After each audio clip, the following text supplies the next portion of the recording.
Okay இப்போ நம்மளோட அப்ரார் வந்து ஓட்டோமோட்டில் வந்துருக்காரு. ஐஃபோன் XR நோ பவர் வந்து ஃபிக்ஸ் பண்ண போகிறாரு. பார்ப்போம், செக் பண்ணி பாருங்கள்.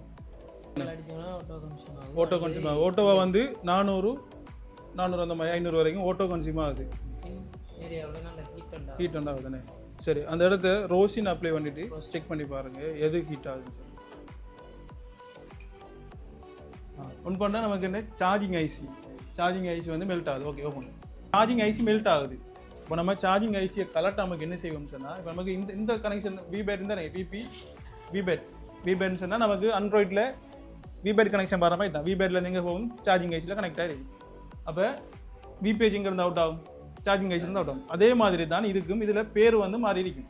இதில் வந்து பாருங்கள் பிபி விபேட் சொன்னால் பெட்டி கனெக்டர்லேருந்து சார்ஜிங் ஐசிக்கு வரும். அடுத்தது இந்த வரைக்கும் பிபி விடிடி மெயின். அப்போ நம்ம என்ன செய்வோம், நம்ம ஆண்ட்ராய்டில் எப்படி பெட்டி கனெக்டரில் ஷார்ட் இல்லைன்னு சொன்னால் என்ன செக் பண்ணி அடுத்து என்ன செக் பண்ணி பார்ப்போம், ப்ரைமரி லைன் விபிஐ செக் பண்ணி பார்ப்போம். அதே மாதிரி இருக்கு என்ன மெயின். இந்த லைனை நம்ம வெளியால் சார்ஜிங் ஐசியை கலட்டாமக்கு செக் பண்ணி பார்த்துட்டு நமக்கு அந்த லைனில் ஷார்ட் இல்லைன்னு சொன்னால் நம்ம கன்ஃபார்மாக சார்ஜிங் ஐசியை மாற்றணும். அப்போ அந்த லைனை செக் பண்ணி பார்க்க நமக்கு பிபி விடிடி மெயின் இந்த கனெக்ஷன். இப்போ இதில் எதுனான ஒரு கெப்பாசிட்டரில் செக் பண்ணி பாருங்கள் ஷார்ட் காட்டுதா ரீடிங் வருதான்னு சொல்லி. ஓகே, நேண்டுக்கு கீழே இருக்கிற கெப்பாசிட்டர் வந்து இந்த கேப் தான் செக் பண்ணி பாருங்கள் அதில் ரீடிங் என்ன வருது. 0 வருது தானே. இது நம்ம ஷார்ட் கட்டாக செஞ்சுட்டு போகிறது. நம்ம சார்ஜிங் ஐசியை கலட்டி வாங்கி செய்யணும்னு அவசியம் இல்லை. இது ஷார்ட் கட்டாக நம்ம இப்படி செஞ்சுட்டு போய்த்திடலாம். நமக்கு ஒன்றும் இல்லை. ஐஃபோன் செய்கிறதுக்கும் ஆண்ட்ராய்டு செய்கிறதுக்கும் வேறு டிஃப்ரெண்ட்டே இல்லை. இதில் பேர் வித்தியாசம் அவ்வளவு தான். இப்போ இது ஆண்ட்ராய்டில் நம்ம எப்படி விபிஹெச் லைனை ஷார்ட் கிளியர் பண்ணுவோமோ அதே மாதிரி தான் இது டிவிசிசியுமே.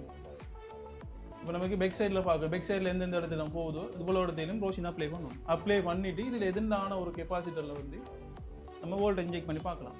இன்ஜெக்ட் பண்ணினா இது மெல்ட் ஆகும். கெப்பாசிட்டர் போயிருந்தீங்கன்னா மெல்ட் ஆகும். கெப்பாசிட்டர் கழட்டினால இந்த லைன் கிளியர் ஆகிடும்.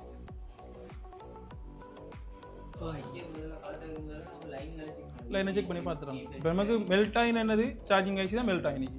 அப்போ நம்ம ஐசியை கலட்டிட்டு செக் பண்ணி பார்த்துருந்தாலும் இதே தான் மாதிரி. அப்போ நமக்கு அந்த ஐசியை கலட்டினது ரீபால் பண்ணுறது இதெல்லாம் நமக்கு டைம் வேஸ்ட். அதுக்கு முதல்ல நம்ம என்ன செய்வோம், லைனை வெளியால் லைனை செக் பண்ணி பார்த்துருவோம்.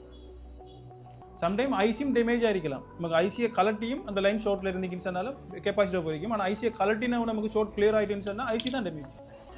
நம்ம ஃபர்ஸ்ட்டுக்கு இதை பார்த்துட்டு செகண்ட் அதை அப்ளை பண்ணணும். ஓகே, வோல்ட் இன்ஜெக்ட் பண்ணி பாருங்கள். அது விசிசி மெயின் நான் ஓகே. அப்போ இந்த கேப் இங்கே இருக்குது. இந்த கேப் வந்து மெல்ட் ஆகுது இந்த இருக்குது. அப்போ இந்த இதுதான் ஷார்ட் ஆகிருக்கு. இப்போ நமக்கு இது ஒன்றும் மெல்ட் ஆகலை, ஒன்றுமே மெல்ட் ஆகலைன்னு சொன்னால் நம்ம சார்ஜிங் ஐசியை கலட்டிட்டு தான் பார்க்கணும். ஆனால் நமக்கு இதில் ஒரு கேப் கொண்டு மெல்ட் ஆகி நமக்கு இது நார்மலாக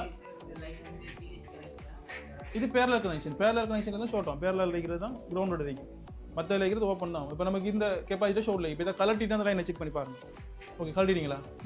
ஓகே, கலட்டி ஆச்சு. இப்போ அந்த லைன் ஒரு செக் பண்ணி பாருங்கள். அப்புறம்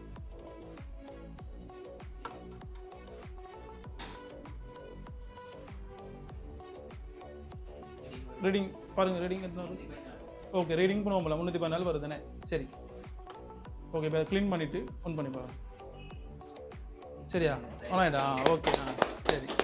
வீடியோ மெயிலில் ஷார்ட் இருந்ததை க்ளியர் பண்ணிவிட்டு ஒன் பண்ணியிருக்கேன்.